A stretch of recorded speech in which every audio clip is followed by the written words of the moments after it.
I felt it's not an equal situation on my farm because it is not an equal situation.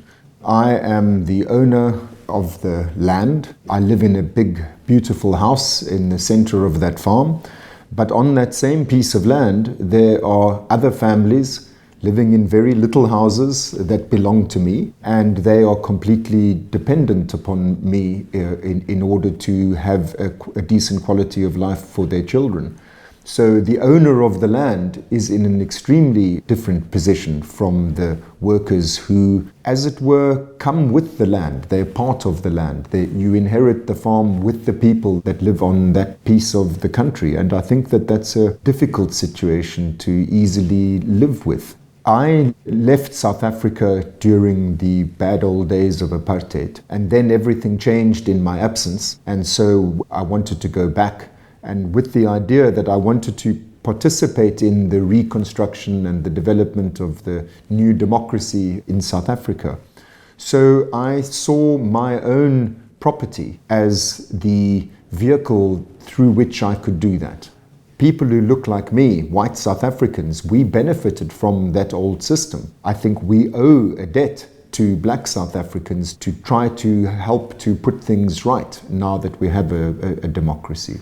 It's very hard to look yourself in the mirror in the morning and, recognize that you have everything anyone could practically need and much, much more than you need.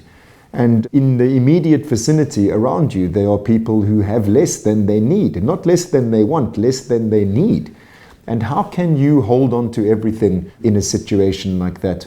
It is unsustainable, it's unstable, it's dangerous to have so many people have so little and see just down the road there's somebody who has so much. I think that it creates a precarious social structure. If we can do anything to ameliorate that, I think it's in all of our interests, including the interests of those of us who have wealth. When I first returned to South Africa, I met with the families who live on the land. I wanted their ideas about, what is wrong with the way that it was in the past? What is most urgently in need of change? And what I found was that they could not discuss it with me. They would not talk to me. And it's not that they were angry or that they were stubborn. It was that they were, I think more than anything else, they were intimidated. They were scared. They're not used to having a conversation with the owner about how things should run. As a result of that, I had to institute some changes by myself because they couldn't cooperate with me in the drawing up of our plans. And when they saw that I really meant it, that I really was not the same as my predecessors and that I was trying to take care of everybody's needs on the farm alongside my own, not only my own, the strangest thing happened, which I would never have predicted, which is that they then came to the conclusion that I was an idiot, that I didn't know what I was doing, I must be a fool. And so they started to take advantage of me. And arriving late for work, not coming to work at all on Mondays after a bad weekend, even stealing things on the farm, And then I got angry. And I thought, how can this have happened? I came here with the best of intentions and now so quickly we're at war with each other. And that was when I realized that the main thing I was up against was the weight of history. You can't just come and wave a wand and say things are going to be different in the future. It just doesn't work like that. There's a built-in structure. On a South African farm, somebody is exploiting somebody else. The farm workers, having this built into the culture over generations, they thought, if this chap doesn't realize that he's entitled to exploit us, then let's us exploit him.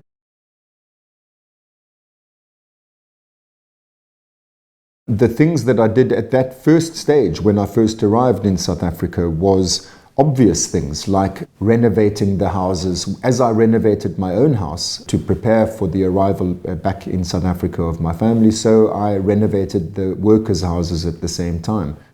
I also gave them free electricity and better sewage. Also, I changed the working conditions. It's hard perhaps for a European to believe that such a thing can exist, but there were no employment contracts.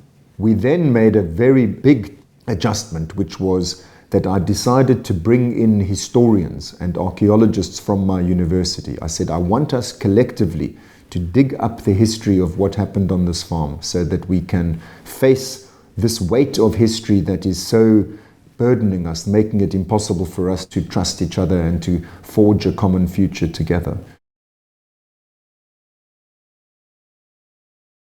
In the process of us researching the history of the farm, I must first of all tell you that the farm was established in 1690, so it's 327 years old as a farm. But when we brought the archaeologists there and we dug the farm up, 50 meters from my front door, we found a settlement site of the indigenous Bushmen who had lived there. Now, these were partly the ancestors of the farm workers. My ancestors took the land from the indigenous people. And so there we had the proof on my own farm that their people were there before mine. And yet now I'm the owner and they are beholden and dependent and vulnerable in relation to me.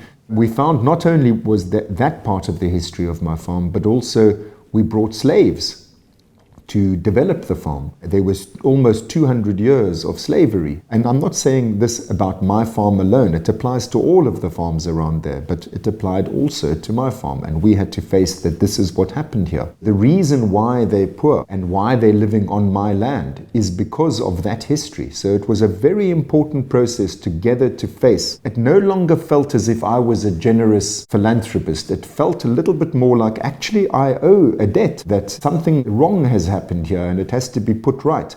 So I think that we were slightly more on a level playing field after going through that process than we were before. The crux of the matter that I had to face was the question, if my ownership of this land is the result of this history where so much wrong was done, then if I have to undo those wrongs, it includes the question of who owns the land. Should I be giving the land back? And that's when you start to realize the limitations of your own goodness. That was the turning point, I think, for me in the process of what we did next. What I did, it was not a matter of giving away some of my land. Rather, what I did was I used my land to raise a loan so that the farm workers could buy the land next door. No bank would lend money to such poor people, but they would lend money if it's secured by my asset. So that's how we did it. And I persuaded a friend of mine named Richard Astor. He owns the farm next door to me. So the two of us mortgaged our farms to raise a loan on behalf of the farm workers to buy a third farm. And we then joined those three farms together into a partnership, whereby we formed a company where we each took 1/3 of the shares in that company, and that company farmed the three farms together, and we had a joint operation in one wine cellar where we make the Solms-Delta wine collectively. There's a lot of unhappiness among the general population in South Africa who's majority black and majority poor as a result of our history. And they saying, but this is not freedom because you've kept all the assets. So because what we did was a potential solution to that problem, whereby we did not have to give up our assets, but rather used our assets geared our assets in such a way as to help the victims of that history to be able to improve their material circumstances in partnership with us. So the government thought that might be a model that could be used generally by farmers. And so we joined forces with them, with the government. And the bank loan that we took out to buy the farm next door for our workers, the government then took over that bank loan. So that relieved us of an enormous debt burden. Hierarchical financial inequality can be reduced. We are hoping that ours will be a model example of that.